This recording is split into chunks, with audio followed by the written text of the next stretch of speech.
Hallo und willkommen zu Tag 3 in Los Angeles. Uns ist mal wieder nach Autofahren und wir wollen jetzt auch langsam mal raus aus LA. Die Hotspots haben wir ja schon soweit gesehen und auch rings um LA gibt es schließlich satt und genug zu erleben. Und wir haben uns bewusst entschieden, heute, also an einem Donnerstag, loszufahren. Wir wollen nämlich nach Long Beach und da kann es am Wochenende schon wieder etwas voller werden.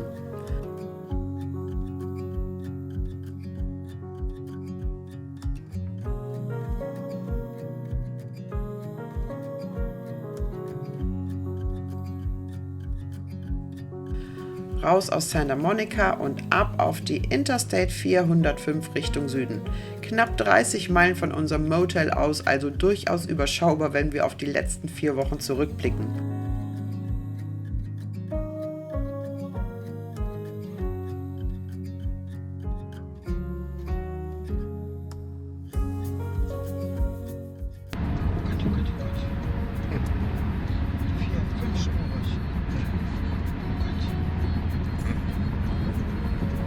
Ja, ich glaube, mit 2 oder 3 Spuren kommst du hier nicht weiter. Da steht ja nur noch im Stau, oder?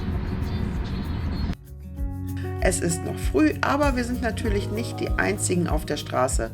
Trotzdem ist der Verkehr gar nicht so schlimm, wie wir befürchtet hatten. Man kennt halt nur Fotos und Videos, aber in echt ist es wirklich machbar. Da gibt es wahrlich schlimmere Städte auf der Welt. Florenz ist zum Beispiel so ein Trauma von uns. Die Straßen hier sind breit satt, es gibt genug Spuren und hier fährt man einfach mit dem Strom. Da macht auch der ein oder andere Stau nicht wirklich viel aus, man kommt trotzdem zügig voran und dann sind wir auch schon da. Long Beach, bekannt für eine entspannte Atmosphäre, eine reiche maritime Geschichte und eine beeindruckende Vielfalt an Aktivitäten. Neben den Stränden ist Long Beach übrigens für den Hafen bekannt, einem der geschäftigsten Containerhäfen der Welt. Hier liegt auch die Queen Mary I, ein historisches Passagierschiff, das jetzt als Hotel und Museum dient. Long Beach hat sogar ein eigenes Autorennen, den Grand Prix von Long Beach. Immerhin wurde hier von 76 bis 83 Formel 1 gefahren, der große Preis der USA West. Kein Fahrer hat es übrigens geschafft, mehr wie einen Weltmeisterschaftslauf hier zu gewinnen. Bis 2008 gastierte dann hier die in den USA eigentlich populärere Champ Car Serie und seit 2009 wird hier Indy gefahren. Mal so am Rande für den, der es wissen möchte. Da wir selber Formel 1 Fans sind, war das schon etwas Besonderes für uns. Wir fahren fast automatisch in die Pike Outlets, ein Einkaufs- und Unterhaltungskomplex gelegen ganz in der Nähe der Innenstadt. Aber wir sind nicht zum Shoppen hier. Parken ist hier übrigens auch recht günstig, finden wir. $16 für den ganzen Tag ist schon ein guter Kurs hier in Kalifornien.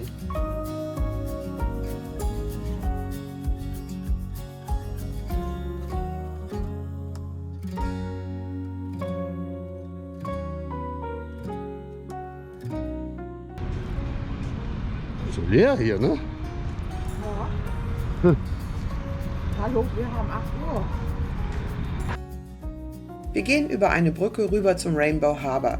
Ja, die Brücke sieht nicht nur aus wie eine Achterbahn, sie ist, soweit wir wissen, auch aus Teilen der alten Achterbahn entstanden, die früher vor den Outlets gestanden hat. Da hinten ist die Queen Mary.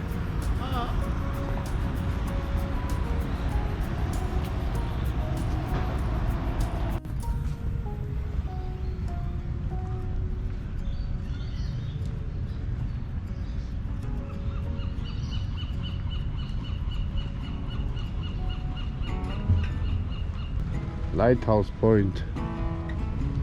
Da. Und da müssen wir mal hinlaufen, du siehst die Queen Mary auch. Rainbow Harbor ist der Hafen von Long Beach in unmittelbarer Nähe der Innenstadt und wir schlendern entlang des Wassers. Eine tolle Atmosphäre. Maritim und vor allem fällt uns mal wieder eines auf, die Sauberkeit. Wir genießen diese Ruhe, 8 Uhr morgens in Long Beach, typisch wir.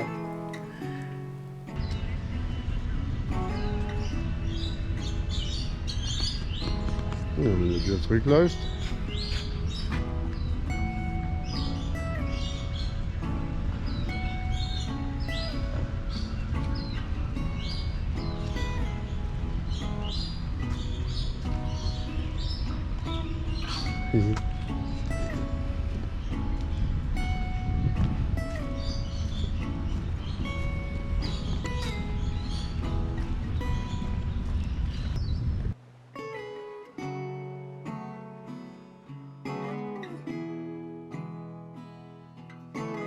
Die Queen Mary I ist ein berühmtes Ozeandampfschiff, das heute als dauerhaftes Museum und Hotel im Hafen von Long Beach verankert ist. Haben wir die 1 gesehen und die 2? 2 ist sogar noch rangiert. Jo. Das Schiff wurde liebevoll restauriert und bietet die Möglichkeit, in die Vergangenheit zu reisen und das goldene Zeitalter der Ozeandampfer zu erleben. Soweit im Prospekt, weil wir zum Zeitpunkt unseres Besuchs in Long Beach schlichtweg nicht wussten, dass man es auch besichtigen kann. Wir sind davon ausgegangen, dass es einfach als Hotel dient. Schade.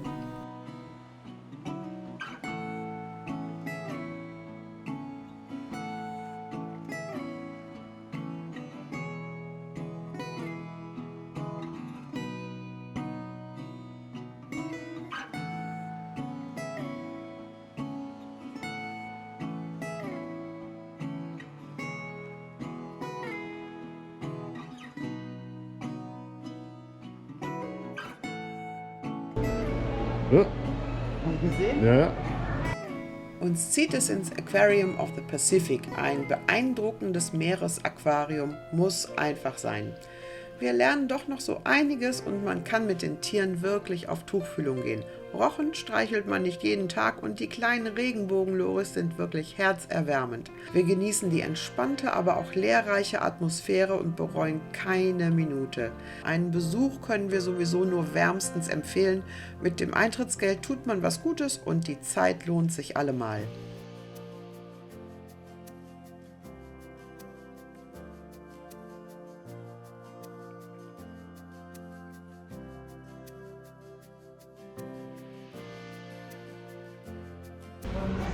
Seesterne. Genau. Und da hinten die 2 dicken. So hier.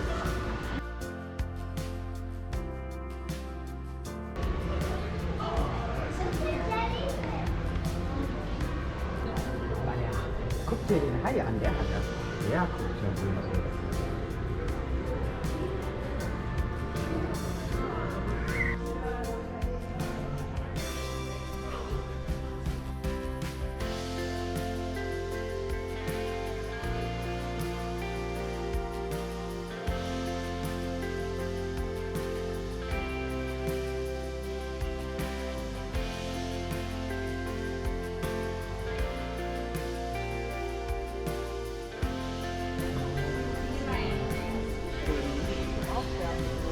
Okay.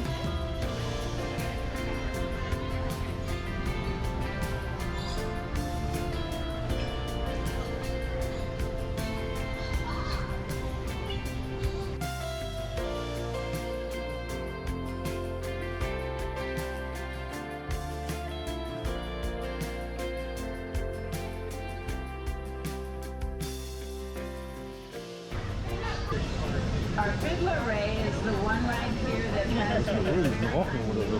markings, like a striped markings. He doesn't come Oder out mehr very darunter, Platz. often. He's presenting himself to you today.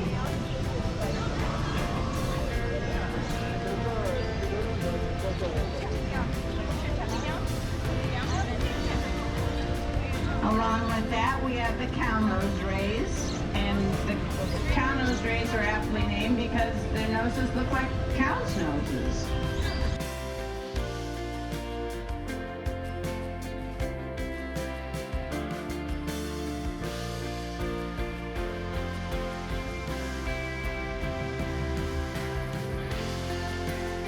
So you're welcome to touch them. Remember to use a very encapsulated peanut piece. You can see the round egg inside.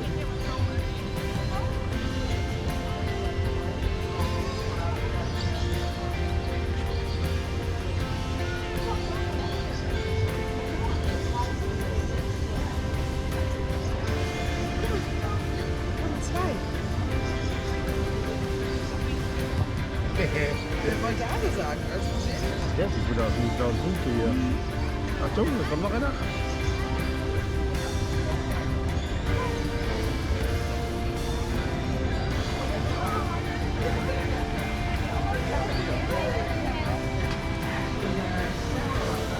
Da. Guck dir mal den hier an.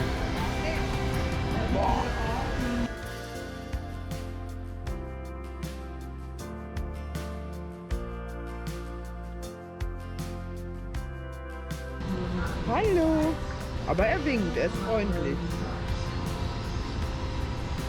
Da kommt noch einer.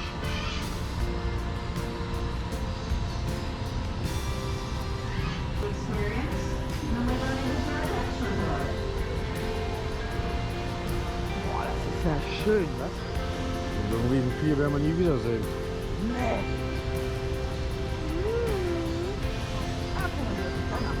Ja, ja, genau einer. Da. Bottles are made up of cartilage. Where do we have cartilage in our bodies? You know?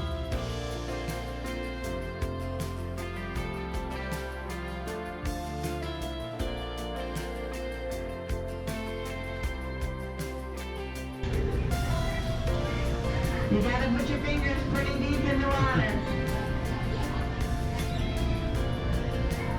If you want to try down here, come all the way down in the sand. Knees on the ground, tummies on the wall. Buffalo, you want to be down? You can see the animals. Tip sharks. And we also have a Oliver Ridley sea turtle. Who I don't see right now. Denke mal, dass die keinen Giftstoffe mehr haben. Kann ich mir nicht vorstellen. Sonst würden die Leute hier nicht so dran lassen.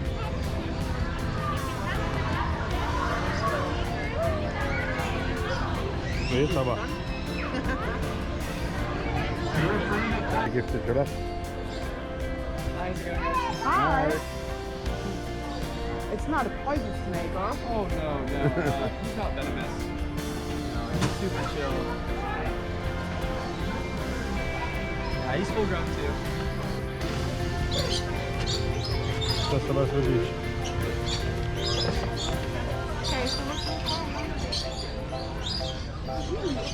Ja, ja, 3.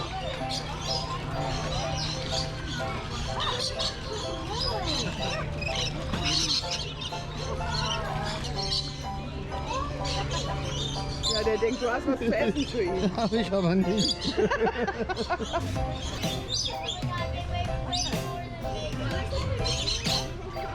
Du musst ja aufpassen, wenn du ihn nicht willst.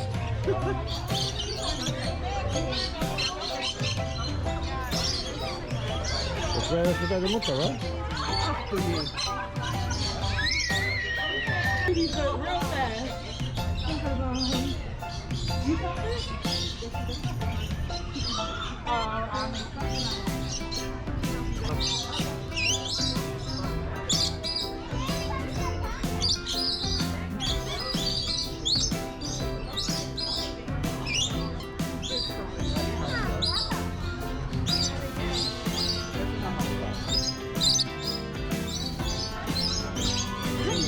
Schöne Farben, ne?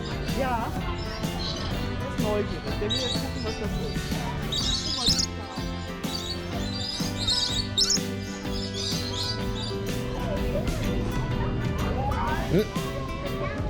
Hallo. Irgendwie seid ihr anhänglich.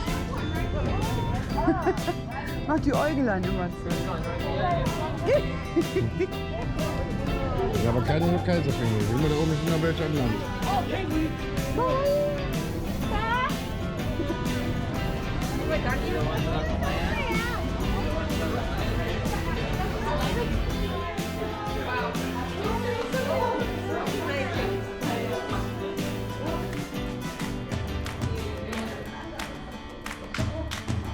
Und das ist keine Feige, ne? Guck mal.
Vom Aquarium geht es rüber zum Shoreline Village. Die von bunten Gebäuden und maritimer Architektur geprägte Atmosphäre verleiht dem Shoreline Village einen einzigartigen Charakter. Wir schlendern entlang der Promenade, von Palmen gesäumt, und genießen dabei den Blick auf das klare Wasser und die vorbeifahrenden Boote.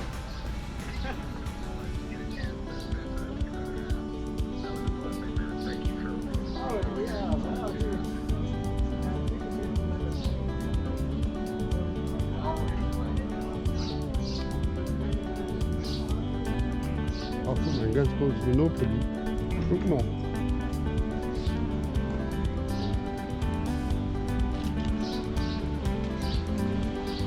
Das ist doch Monopoly, ne, die Figur. Ach, guck mal, das Karussell.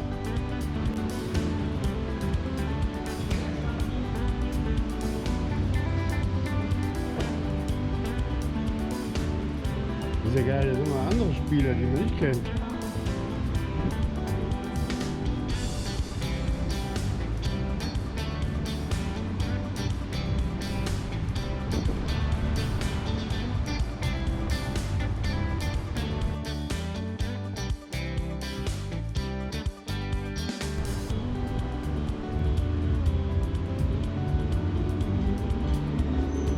Das Sachen, die wir gar nicht kennen.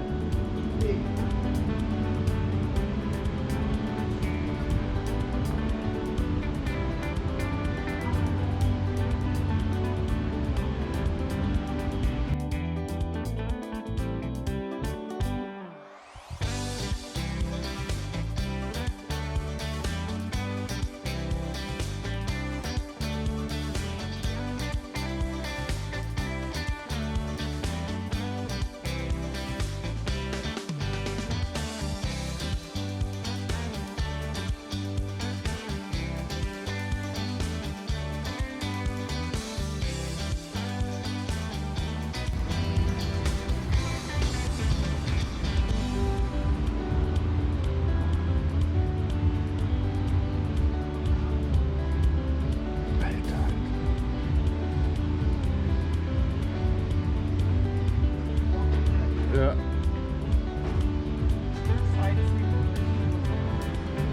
Mit Armbrust.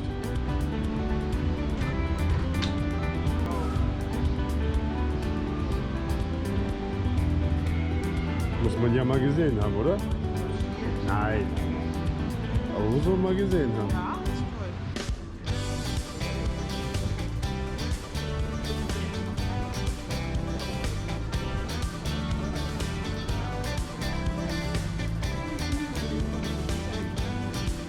Ja.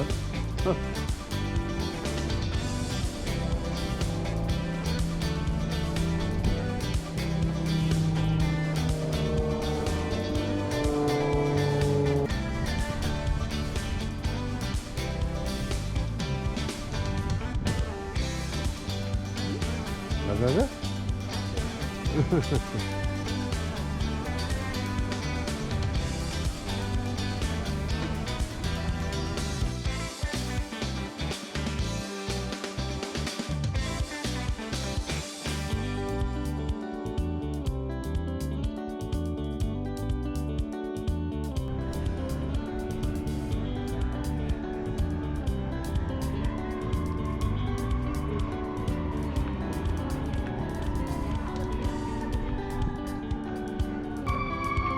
Feuerwehr, oder? Ja. Naja.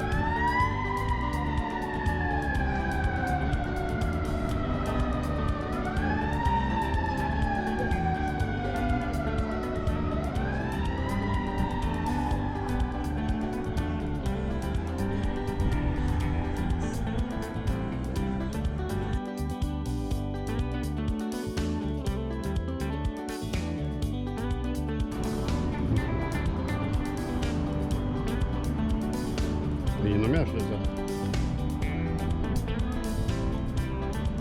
Hier sind noch mehr Schlösser.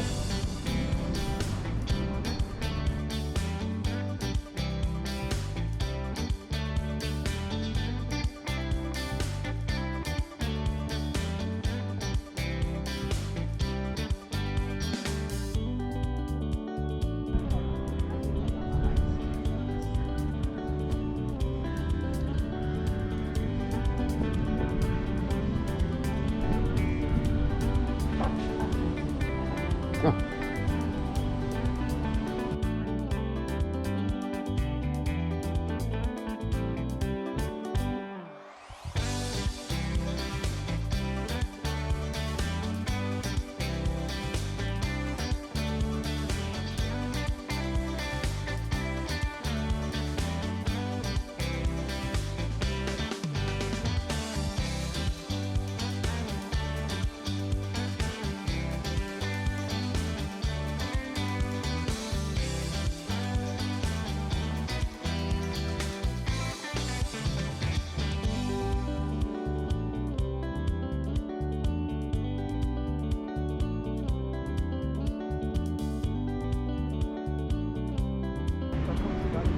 Nee, da drüben ist Ende.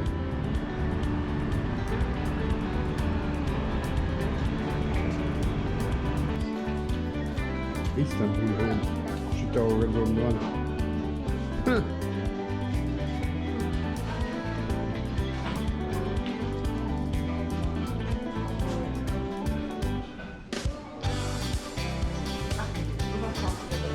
Nee.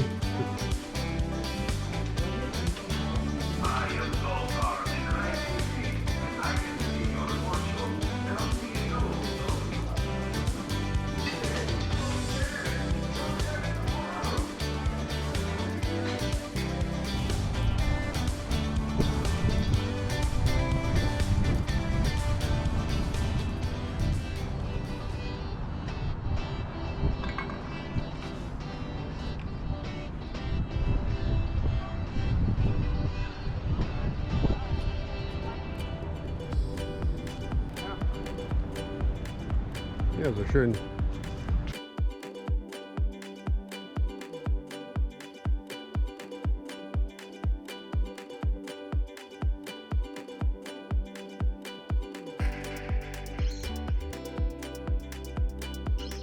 Und dann geht es zurück zum Parkhaus. Long Beach hat uns unheimlich gut gefallen. Sollten wir nochmal in der Gegend sein, Long Beach wäre definitiv der Ort, an dem wir dann ein Hotel buchen würden. Diese Ruhe und entspannte Atmosphäre gefällt uns wirklich.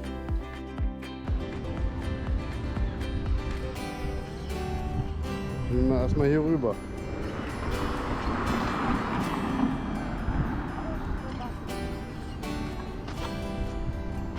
Das weiß ich.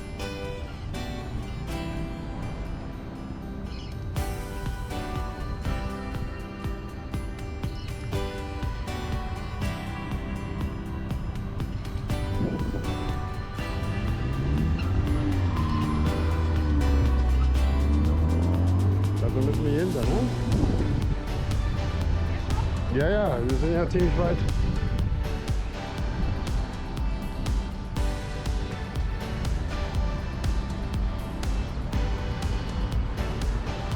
Geil. Pike, das ist immer noch. Pike Outlet.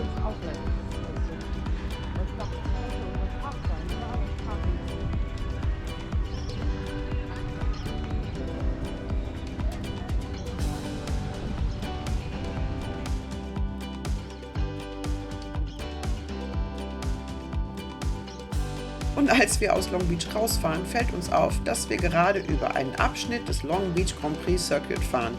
Der führt nämlich quasi mitten hier durch. Hat man ja auch nicht jeden Tag.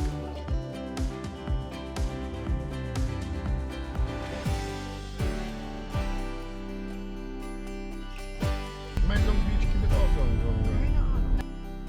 Das sieht aber hier aus wie so eine Staatenreine. Guck mal.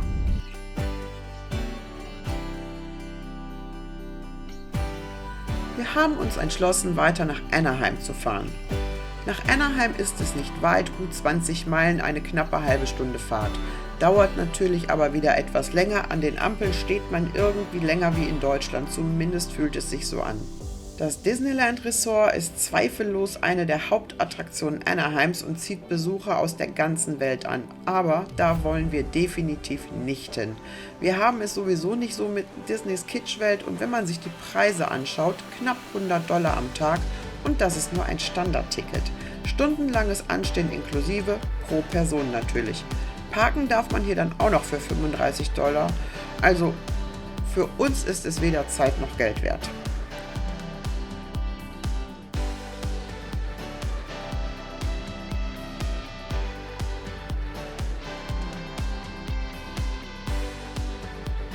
Einkaufs- und Unterhaltungszentren wie das Anaheim Garden Walk bieten eine breite Palette von Geschäften, Restaurants und Unterhaltungsmöglichkeiten. Und da wir langsam aber sicher Hunger haben, wird es Zeit für einen Besuch bei Bubba Gump. Kommt euch bekannt vor? Der Film Forrest Gump begleitet uns hier immer noch. Hier in den USA lebt der Geist des Filmes einfacher weiter, zu Recht. Versteht auch nur der den Film verstanden hat. Und Forrest Gump war eben die Vorlage für diese Restaurantkette. Ein Besuch lohnt sich wirklich. Und ohne Grund sind wir natürlich nicht in Anaheim. Es sind die Anaheim Ducks, die uns zu einem Besuch inspiriert haben. Manch einer kennt sie sicher noch unter dem Namen Mighty Ducks of Anaheim in Anlehnung an den gleichnamigen Disney-Film The Mighty Ducks. Die Ducks sind ein ganz respektiertes NHL-Team und haben im Jahr 2007 sogar den Stanley Cup gewonnen. Wem das nichts sagt, der Stanley Cup gilt als die wichtigste Eishockey-Trophäe der Welt. Das Heimstadion der Ducks ist das Honda Center und natürlich müssen wir dorthin. Also einmal quer durch Anaheim und ein ziemlich beeindruckender Fanshop erwartet uns und wieder einmal überaus freundliche Mitarbeiter. Da wir die einzigen Kunden zu der Zeit waren, fielen wir natürlich sofort auf und als klar war, dass wir aus Deutschland kommen, war die Neugier geweckt. Wir haben uns lange unterhalten und zum Schluss durften wir sogar einen ganz exklusiven Blick ins Stadion werfen, aber erst nachdem wir versprochen hatten, keine Aufnahmen zu veröffentlichen. Für die Ducks war die Saison leider schon vorbei, aber trotz Sommerpause waren sie in der Vorbereitung und alles unterlag mal wieder der absoluten Geheimhaltung.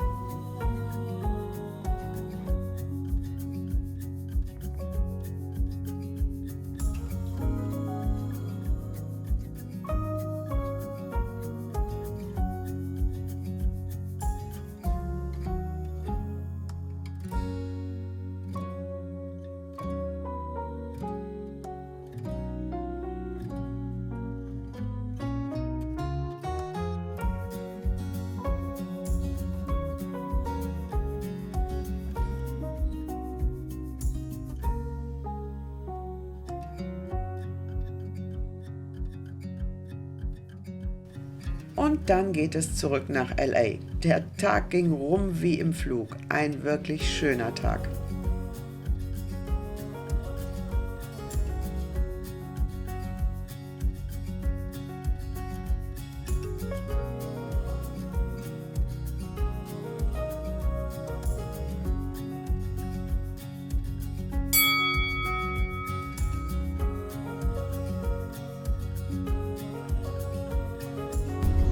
Aber komisch die Reifen, Ja. oder? Räder. Ich glaube nicht. Bei uns rechter TÜV.